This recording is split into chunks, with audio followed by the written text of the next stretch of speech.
नमस्कार दर्शक बंधु आपण को आम चैनल को स्वागत। आज कार्यक्रमटी समस्त सिंह राशि व्यक्ति विशेषों बहुत अधिक गुरुत्वपूर्ण रही कारण यही वीडियो रे आपणकर संपूर्ण मे मासटी केमिति रहिबो कौन परिवर्तन आसिबो आपणक जीवन रे ना पूर्व भली स्थिति आपणकर बजाय रहिबो एवं ग्रह मानकर गोचर राशि परिवर्तन आपणक पई केमिति रहुची केउ क्षेत्र गुड़िकर अधिक परिवर्तन आपण देखिबा को पाइबे एवं आपणकर राशिटी सिंह हेले मध्य नक्षत्र अनुजाई कि प्रकार प्रभाव पड़िबा पाई जाउछि शुभ प्रभाव पड़िबो ना अशुभ प्रभाव पड़िबो एही वीडियो रे विस्तृत भाव रे आलोचना करिबा एवं सबुठारु बड़ कथा हेउछि कोन रहिछि प्रतिकार जहाँ आपणकर अशुभत्व को दूर करिबो एवं शुभाशुभ फल को वृद्धि करिबारे साहाय्य करिबो ताहा मध्य आपण को जणाइबी। देखंतु एही मे मासरे आपणकर राशि रे 4टी शुभ ग्रह करूछंती राशि परिवर्तन। 11 मे रे मंगल आसीबे आपणकर भाग्यर भाव को। 14 मे रे शुक्र आपणकर एकादश भाव को गोचर करिबे। 15 मे रे सूर्य एवं बुध एकत्र आपणकर केंद्रर भाव बा दशम भाव को गोचर करी बुधादित्य राजयोग बनाइबे जो कारण आपणक जीवन रे निश्चित भाव रे भाग्य देव आपणकर साथ एवं पुणी थरे आपणक जीवन रे खुशी फेरिबा पाई जाउछि कारण एही मे मासरे आपणक राशि रे एही राजयोगर संयोगटी आपणकर बहुत गुड़िए क्षेत्र को प्रभावित करिबो धनर भाव को प्रभावित करिबा पाई विशेष भाव रे जाउछि जो कारण आर्थिक स्थिति रे हेबाकु जाउछि बड़ परिवर्तन जहा द्वारा आपणकर किछि ना किछि अभिलाष पूरण हेबा पाई जाउछि एवं अनेक गुड़िए दिगरु आपण को लाभ प्राप्ति हेबा पाई जाउछि। तेबे आसंतु जानिबा एही मे मासरे केबेठारु केउ क्षेत्र गुड़िकरे की प्रकार परिवर्तन हेबो किंतु वीडियोटी आरंभ करिबा पूर्वरु जदि आपणकर भी सिंह राशि होइथाए एवं आपण भी ईश्वर को आंतरिक भक्ति एवं विश्वास करंती तेबे वीडियोटी को लाइक करंतु कमेंट बॉक्स रे जय जगन्नाथ जय मां लक्ष्मी अवश्य लिखि दियंतु ता सहित आम सह जोगाजोग करिबा पाई वीडियोर मध्य भागरे एक व्हाट्सएप नंबर टी दिया जाइछि जो नंबर साहाय्य आपण आम सह जोगाजोग करी निजर नूतन कुंडली प्रस्तुत करि परिबे कुंडली विश्लेषण कराई परिबे किंबा आपणकर चाकरी विवाह व्यवसाय प्रेम संपर्क शिक्षा स्वास्थ्य को नहीं किछि समस्या रहिछि ताहार सहजरे एवं स्वल्प मूल्य रे समाधान करि परिबे सेतिपई आपण आम सह वीडियोर शेष पर्यंत जोड़ी होई रुहंतु एवं व्हाट्सएप नंबर माध्यम रे आम सह जोगाजोग करी खूब कम मूल्य रे आपणक समस्यार समाधान करंतु। एबे आसंतु कार्यक्रमटी को आग को बढ़ाइबा एवं जानिबा सिंह राशि आपणकर हेले मध्य नक्षत्र अनुजाई केउ क्षेत्र रे की प्रकार फल प्राप्ति हेबा पाई जाउछि। देखंतु सिंह राशि रो 3टी नक्षत्र रहिछि मघा सिंह पूर्व फाल्गुनी सिंह एवं उत्तरा फाल्गुनी सिंह राशि। सर्वप्रथम जानिबा मघा सिंह राशि बा 10/5 सिंह राशि रो व्यक्ति विशेष मानकर नक्षत्राधिपति हेउछंती केतु। एही व्यक्ति माने केतु अंशरे बा केतु महादशा रे जन्म ग्रहण करिथांती एवं केतु स्वयं रो नक्षत्र रे विराजमान करी आपणक राशि रो लग्नर भाव रे विराजमान करिसंती जो कारण आपणकर स्वास्थ्य रे जदि किछि पूर्वरु समस्या चलीथिला सेते राशि बड़ परिवर्तन।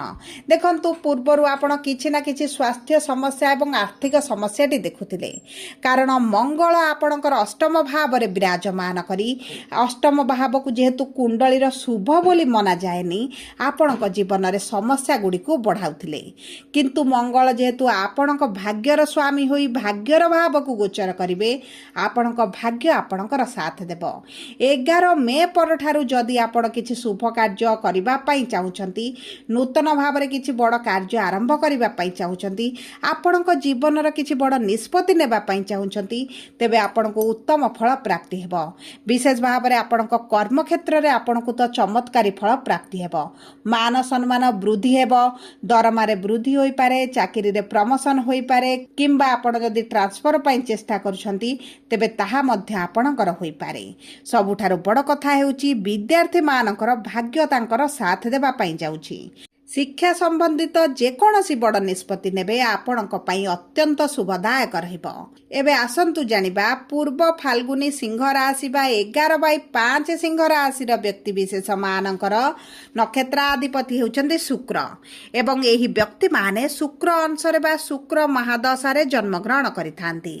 ଦେଖନ୍ତୁ ଶୁକ୍ର ଆପଣଙ୍କର ଦଶମ ଭାବରେ ସ୍ୱୟଂର ରାଶିରେ ବିରାଜମାନ କରିଥିବାରୁ 14 ମେ ପର୍ଯ୍ୟନ୍ତ ଆପଣଙ୍କ କର୍ମକ୍ଷେତ୍ରରେ ଆପଣଙ୍କୁ ନିଶ୍ଚିତ ଭାବରେ ଶୁଭ ଫଳ ପ୍ରାପ୍ତି ହେବ।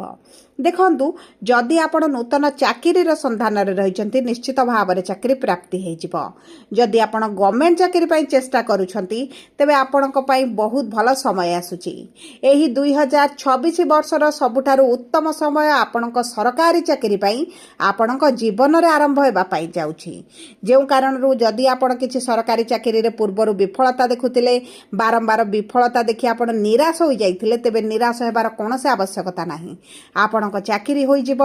ଯଦି ଆପଣ ପୂର୍ବରୁ ସରକାରୀ ସ୍ତରରେ କିଛି କାର୍ଯ୍ୟରତ ଅଛନ୍ତି କିନ୍ତୁ ସମସ୍ୟା ଭିତରେ ରହିଛନ୍ତି, ଶତ୍ରୁ ବୃଦ୍ଧି ଘଟିଛନ୍ତି, ଆପଣଙ୍କର ରୋଜଗାର ଆପଣଙ୍କ ଦରମାରେ ବୃଦ୍ଧି ହେଉନାହିଁ, ତେବେ ଏହିସବୁ କ୍ଷେତ୍ର ଗୁଡ଼ିକରେ ଆପଣଙ୍କୁ ଶୁଭ ଫଳ ପ୍ରାପ୍ତି ହେବା ପାଇଁ ଯାଉଛି। ଯଦି ଆପଣ ବିଦେଶ ଯିବା ପାଇଁ ଚାହୁଁଥିଲେ କିମ୍ବା ବିଦେଶରେ ରହିଛନ୍ତି ତେବେ ଆପଣଙ୍କ ପାଇଁ ଅତ୍ୟନ୍ତ ଶୁଭଦାୟକ ରହିବ। ଆପଣଙ୍କ ଆର୍ଥିକ କ୍ଷେତ୍ରରେ ଚମତ୍କାରୀ ଫଳ ଆପଣଙ୍କୁ ପ୍ରାପ୍ତ ହେବ। ଯଦି ଆପଣଙ୍କର ପୈତୃକ ସମ୍ପତ୍ତିକୁ ନେଇ କିଛି ସମସ୍ୟା ରହିଛି, କୋର୍ଟ କଚେରୀ କେସ୍ରେ ଆପଣ ଫସିଛନ୍ତି ତେବେ ମଧ୍ୟ ସେଥିରୁ ଆପଣ ବାହାରକୁ ଆସିବେ। ଆପଣଙ୍କ ପ୍ରାପ୍ୟ ଆପଣଙ୍କୁ ପ୍ରାପ୍ତ ହେବ ଏବଂ ତାହା ସହିତ ଯଦି ଆପଣଙ୍କର ଅର୍ଥଟି କେଉଁଠି ବୁଡ଼ି ଯାଉଛି ତେବେ ସେହି ଅର୍ଥ ମଧ୍ୟ ଆପଣଙ୍କୁ ମିଳିଯିବ। ଏହି ମାସରେ ଯଦି ଆପଣ ସେୟାର ମାର୍କେଟ କିମ୍ବା ଆପଣ କୌଣସି ଯୋଜନାର ଅର୍ଥ ବିନିଯୋଗ କରନ୍ତି, ସୂର୍ଯ୍ୟଙ୍କର ସ୍ଥିତି ଉତ୍ତମ ଥିବା କାରଣରୁ ଆପଣଙ୍କୁ ନିଶ୍ଚିତ ଭାବରେ ଲାଭଦାୟକ ଫଳ ପ୍ରାପ୍ତ ହେବ। ଏବେ ଆସନ୍ତୁ ଜାଣିବା ଉତ୍ତରା ଫାଲ୍ଗୁନୀ ସିଂହ ରାଶି ବା 12/5 ସିଂହ ରାଶିର ବ୍ୟକ୍ତିବିଶେଷ ମାନଙ୍କର ନକ୍ଷତ୍ରାଧିପତି ହେଉଛନ୍ତି ସୂର୍ଯ୍ୟ। ଏହି ବ୍ୟକ୍ତିମାନେ ସୂର୍ଯ୍ୟ ଅଂଶରେ ବା ସୂର୍ଯ୍ୟ ମହାଦଶାରେ ଜନ୍ମଗ୍ରହଣ କରିଥାନ୍ତି। ସୂର୍ଯ୍ୟ ଆପଣଙ୍କର ଦଶମ ଗୃହକୁ 15 ମେରେ ଗୋଚର କରିବା କ୍ଷଣି ଆପଣଙ୍କ ସରକାରୀ ଚାକିରିର ଅତ୍ୟନ୍ତ ଯୋଗ ବନୁଛି। ଯଦି ଆପଣଙ୍କର କିଛି ପୂର୍ବରୁ ସରକାରଙ୍କ ସମ୍ବନ୍ଧିତ କାର୍ଯ୍ୟରତ ଥିଲେ ତେବେ ଆପଣଙ୍କୁ ଶୁଭ ଫଳ ପ୍ରାପ୍ତି ହେବ କିମ୍ବା ଆପଣଙ୍କର କିଛି କାର୍ଯ୍ୟ କିଛି ଅର୍ଥ ଆପଣଙ୍କର ସରକାରଙ୍କ ସ୍ତରରେ ଫସି ରହିଛି, କିଛି ପ୍ରୋଜେକ୍ଟ ଆପଣଙ୍କର ଫସି ରହିଛି ତେବେ ତାହା ମଧ୍ୟ ଆପଣଙ୍କୁ ମିଳିଯିବ। ଏହି ସମୟ ମଧ୍ୟରେ ଯଦି ଆପଣ କିଛି ନୂତନ ଚାକିରିର ସନ୍ଧାନରେ ଅଛନ୍ତି ତାହା ମଧ୍ୟ ଆପଣଙ୍କୁ ମିଳିବାର ସମ୍ଭାବନାଟି ଯଥେଷ୍ଟ ରହିଛି ଏବଂ ଆପଣ ଯଦି କିଛି ନୂତନ ବ୍ୟବସାୟ ଆପଣଙ୍କର ଆରମ୍ଭ କରିବା ପାଇଁ ଚାହୁଁଛନ୍ତି, ଅର୍ଥର ସମସ୍ୟାଟି ବାଧକ ସାଜୁଛି ତେବେ ମଧ୍ୟ ଆପଣଙ୍କର ଏହି ସମସ୍ୟା ଗୁଡ଼ିକ ଦୂର ହୋଇଯିବ। ବିଶେଷ ଭାବରେ ଯଦି ଆପଣ ପ୍ରେମ ସମ୍ପର୍କରେ ଅଛନ୍ତି, ପ୍ରେମ ବିବାହ କରିବା ପାଇଁ ଚାହୁଁଥିଲେ ଏବଂ କିଛି ନା କିଛି ସମସ୍ୟା କାରଣରୁ ପ୍ରେମ ବିବାହ କରିପାରୁନଥିଲେ ତେବେ ଆପଣଙ୍କ ପ୍ରେମ ବିବାହ ହୋଇପାରେ ଏବଂ ଆପଣ ଯଦି ଦ୍ୱିତୀୟ ବିବାହ କରିବା ପାଇଁ ମଧ୍ୟ ଚାହୁଁଥିଲେ ତେବେ ଉତ୍ତମ ଫଳ ଆପଣଙ୍କୁ ପ୍ରାପ୍ତି ହେବ। ସନ୍ତାନ ସୁଖ ପାଇଁ ଆପଣଙ୍କର ମଧ୍ୟ ଅତ୍ୟନ୍ତ ଶୁଭଦାୟକ ସମୟ ରହିଛି। ଦୀର୍ଘ ଦିନ ଚେଷ୍ଟା ପରେ ଯଦି ଆପଣଙ୍କୁ ସନ୍ତାନ ସୁଖ ପ୍ରାପ୍ତି ହୋଇନଥିଲା ତେବେ ନିଶ୍ଚିତ ଭାବରେ ଆପଣଙ୍କୁ ସନ୍ତାନ ସୁଖ ପ୍ରାପ୍ତି ହେବ। ସନ୍ତାନଙ୍କ ମାଧ୍ୟମରେ ଆପଣଙ୍କୁ ଧନ ଲାଭ ହେବ କିମ୍ବା ଆପଣ ଯଦି ସନ୍ତାନକୁ ନେଇ ବହୁତ ଅଧିକ ଚିନ୍ତିତ ରହିଛନ୍ତି ସେହି ଚିନ୍ତା ଗୁଡ଼ିକ ଆପଣଙ୍କର ଦୂର ହେବ। ଜମି ଭୂମି ଯାନବାହନ କ୍ରୟ ମଧ୍ୟ କରିପାରନ୍ତି। ଏହି ସମୟ ମଧ୍ୟରେ ଆପଣଙ୍କ ସ୍ୱାସ୍ଥ୍ୟରେ ନିଶ୍ଚିତ ଭାବରେ ଉନ୍ନତି ପରିଲକ୍ଷିତ କରିବେ। ସବୁ ପରେ ଯେହେତୁ ଶନିଙ୍କର ଅଢ଼େଇ ଚାଲିଛି, ଆପଣ ପ୍ରତିଦିନ ହନୁମାନ ଚାଳିସା ପାଠ କରନ୍ତୁ, ପ୍ରାତଃ ସମୟରେ ସୂର୍ଯ୍ୟଙ୍କୁ ଜଳ ଅର୍ପଣ କରନ୍ତୁ, ସୂର୍ଯ୍ୟଙ୍କର ବୀଜ ମନ୍ତ୍ର ପାଠ କରନ୍ତୁ କିମ୍ବା ଆଦିତ୍ୟ ହୃଦୟ ସ୍ରୋତ ପ୍ରତିଦିନ ପାଠ କରନ୍ତୁ। ତା ସହିତ ଯଦି ଆପଣଙ୍କର ଆର୍ଥିକ ସ୍ଥିତିଟି ଖରାପ ରହିଛି ତେବେ ଶ୍ରୀ ସୂକ୍ତମ ପାଠ କରନ୍ତୁ। ସ୍ୱାସ୍ଥ୍ୟଗତ ସମସ୍ୟା ଶତ୍ରୁ ବୃଦ୍ଧି ଯଦି ହୋଇଛନ୍ତି ଆପଣ ପ୍ରତିଦିନ ହନୁମାନ ଚାଳିସା ପାଠ କରିବା ସହିତ ହନୁମାନ ଅଷ୍ଟକ ଆପଣ ପାଠ କରନ୍ତୁ। ଶନିବାର ଦିନ ଶନି ମନ୍ଦିରରେ ସୋରିଷ ତେଲରେ ଦୀପଟିଏ ଅର୍ପଣ କରନ୍ତୁ। ଆପଣଙ୍କୁ ଅତ୍ୟନ୍ତ ଶୁଭଦାୟକ ଫଳ ପ୍ରାପ୍ତ ହେବ। ଯଦି ଆପଣଙ୍କର ସିଂହ ରାଶି ହୋଇଥାଏ ଭିଡ଼ିଓଟି କିଭଳି ଲାଗିଲା କମେଣ୍ଟ ବକ୍ସରେ ଲେଖି ଜଣାନ୍ତୁ। ଯଦି ପ୍ରଥମ ଥର ଆମ ଚ୍ୟାନେଲକୁ ଆସିଛନ୍ତି ଚ୍ୟାନେଲଟିକୁ ସବସ୍କ୍ରାଇବ୍ କରନ୍ତୁ।